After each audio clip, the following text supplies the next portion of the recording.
Okay, so today we're going to get into combustion analysis. And combustion analysis is kind of a specific way to apply empirical formulas. So when we deal with combustion, if you remember from first year chemistry, a combustion reaction is one basically where we're burning some sort of hydrocarbon and burning it in the presence of oxygen, because you need oxygen to have the fuel.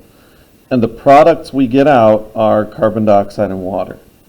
So that's considered a combustion reaction, where we're burning a hydrocarbon and the products are going to be carbon dioxide and water. And what we a lot of times have to figure out, we know that these three things are always going to be present.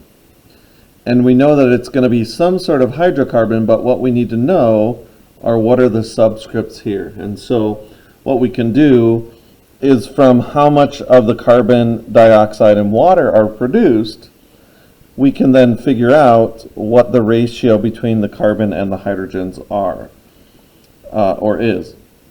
And we always know that it's the carbon is going to end up in the carbon dioxide, and the hydrogen is going to end up in the water.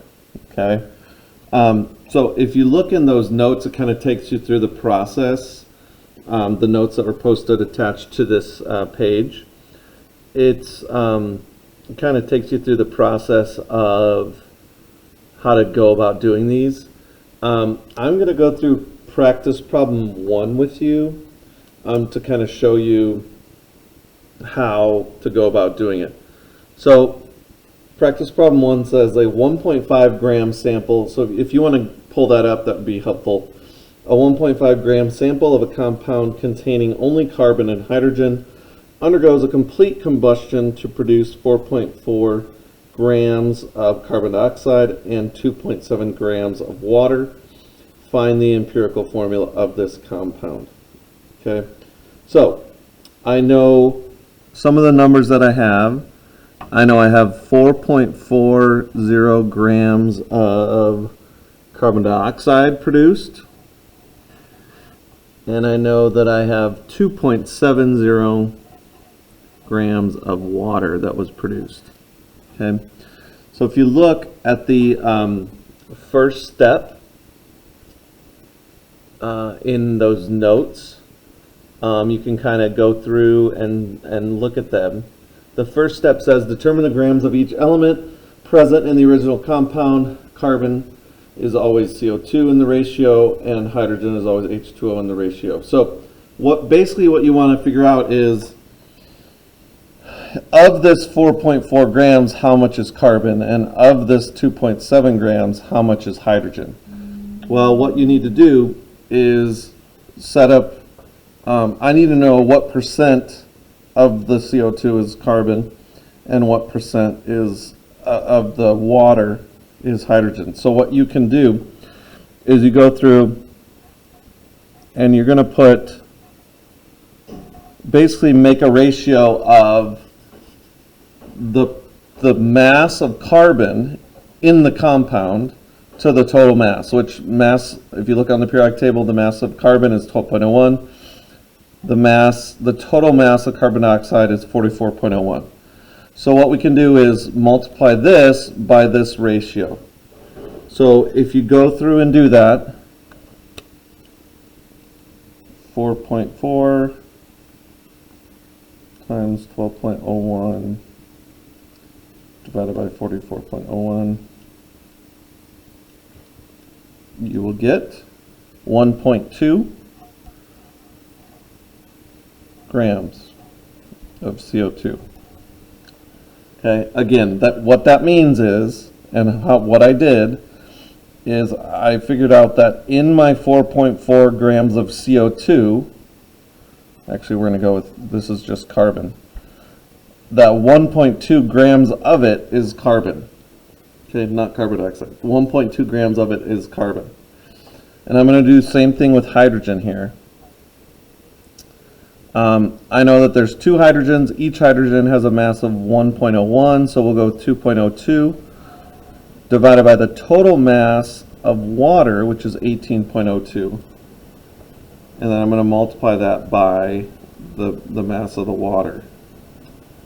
So 2.02 divided by 18.02, and that gets me 0.3. So 0.303 grams of hydrogen. Okay, so again, I take the mass of just the carbon, put it over the mass of the total carbon dioxide, 12.01 over 44, and multiply it by my original sample, and do the same thing for water. Okay.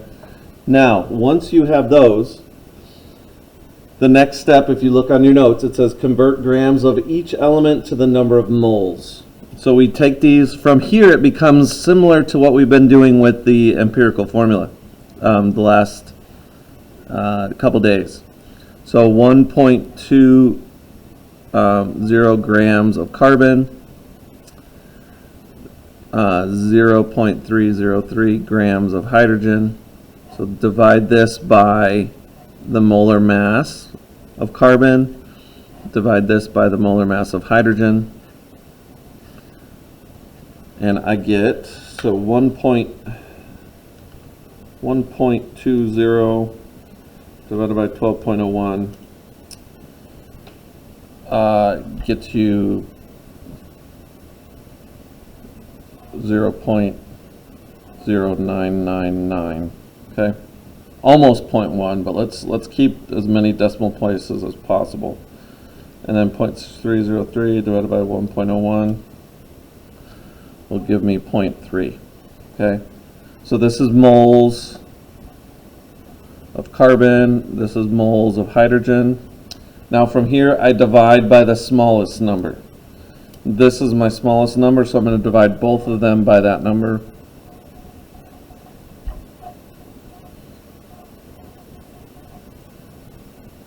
Okay, this will equal 1, and this is pretty much equal to 3. So then those numbers become my subscripts.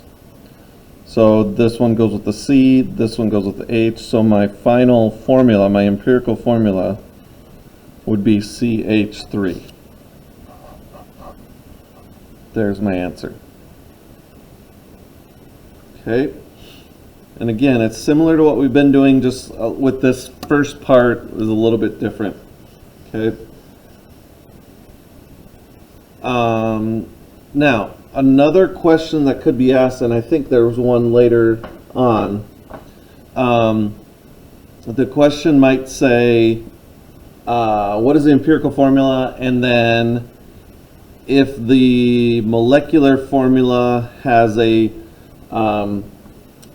molar mass of, let's say, 51.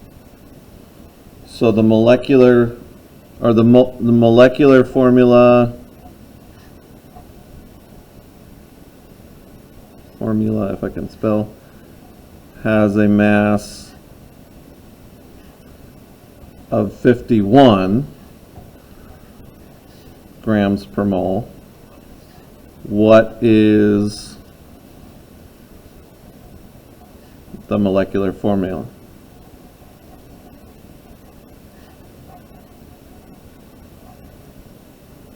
So I know the empirical formula is this, right?